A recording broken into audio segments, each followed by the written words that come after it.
4 ans après son coup d'État qu'il a porté au pouvoir en Guinée, victoire sans suspense de Mamadi Doumbouya à la tête du pays.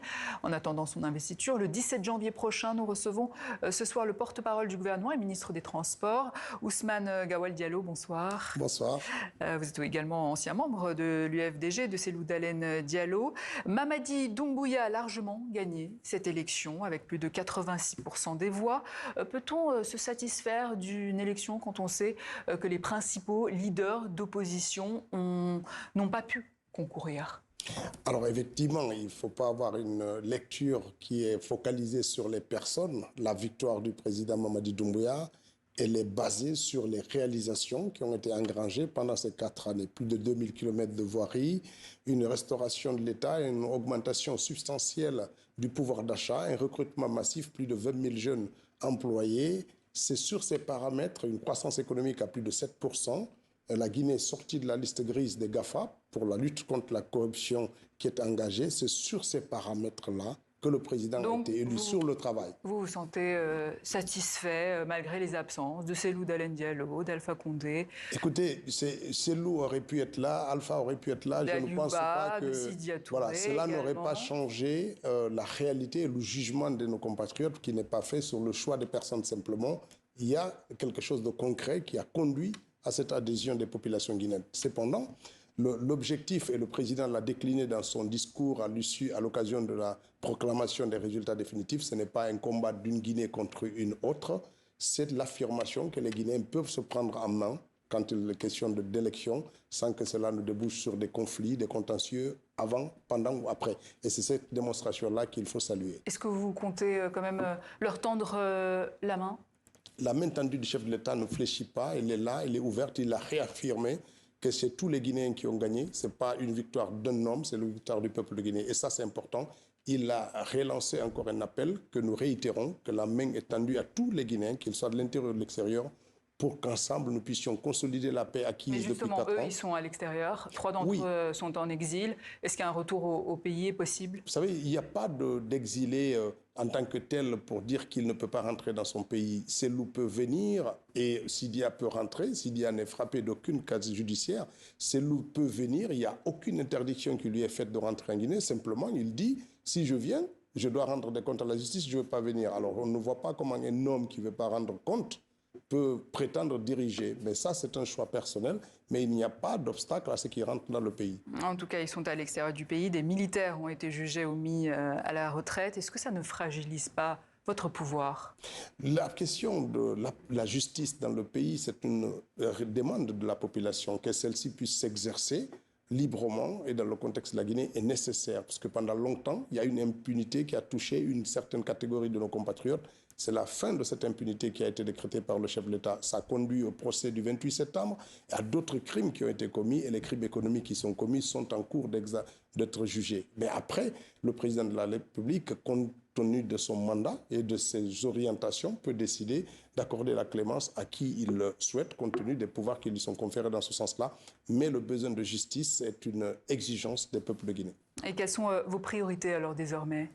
Renforcer le schéma économique qui est là, consolider les croissances de plus de 7%, continuer à assainir l'espace économique avec une lutte renforcée contre la corruption, continuer la restauration et la modernisation de l'administration publique et renforcer la paix, l'unité et de rendre encore plus inclusif la gouvernance pour que chaque Guinéen se sente concerné.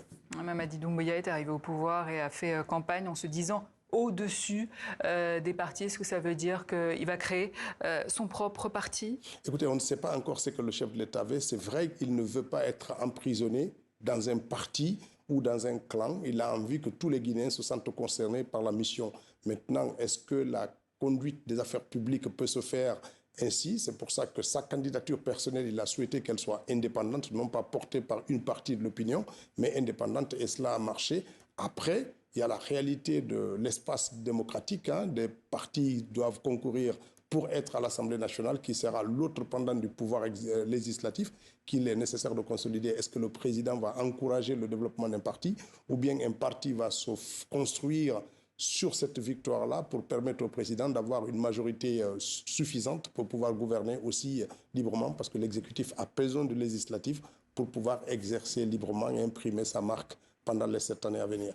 L'investiture du président Mamadi Doumbouya est prévue pour le 17 janvier prochain. Vous parliez de justice tout à l'heure. Une grâce présidentielle est-elle envisageable pour les prisonniers politiques? Je pense à Aliouba ou encore des recherches plus actives pour les personnes disparues comme le journaliste Marwan Kamara ou les activistes Biloba. Il est nécessaire que la justice s'active parce que le peuple guinéen aussi a besoin de réponses. Mais cette question, il faut aussi que les avocats des parties concernées puissent régulièrement consulter les dossiers judiciaires pour pouvoir rendre compte, parce que cela n'est pas le pouvoir des membres du gouvernement d'aller quotidiennement consulter le niveau d'avancement des questions judiciaires. Mais au niveau des recherches de ces personnes disparues, par exemple, je pense que la justice travaille régulièrement sur ça. Nous n'avons pas, en tant que ministre, le pouvoir d'aller consulter le contenu des dernières informations du juge d'instruction.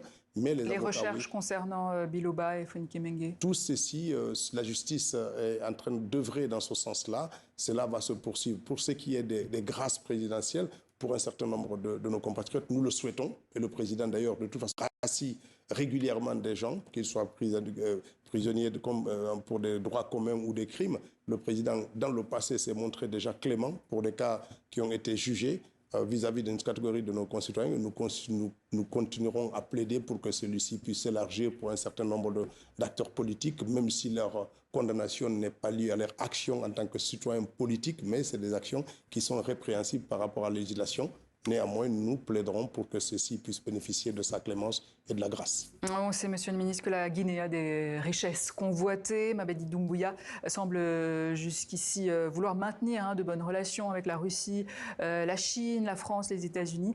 Mais dans ce contexte de polarisation des relations internationales, est-ce encore possible? Il est possible. La Guinée a été toujours un pays non aligné et il a réaffirmé à l'occasion de son apparition aux Nations Unies en 2022. La Guinée n'est ni pour ni contre qui que ce soit. Nous poursuivons le développement de nos intérêts. Mais il va falloir choisir un camp à un moment donné, non? Non, nous pouvons coopérer avec tout le monde. Et d'ailleurs, le Simandou, c'est cette volonté d'intégrer toutes les compétences et tout le monde qui vienne. C'est beaucoup de ressources financières qui sont à mobiliser pour mettre en valeur nos ressources, nos richesses.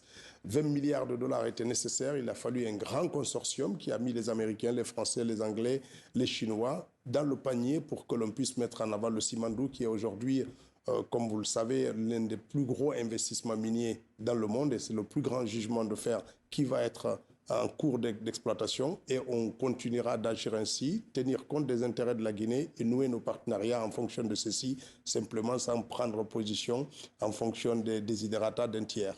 Ousmane Gawal Diallo, merci. Merci. Je rappelle que vous êtes ministre guinéen des Transports et porte-parole du gouvernement. Merci.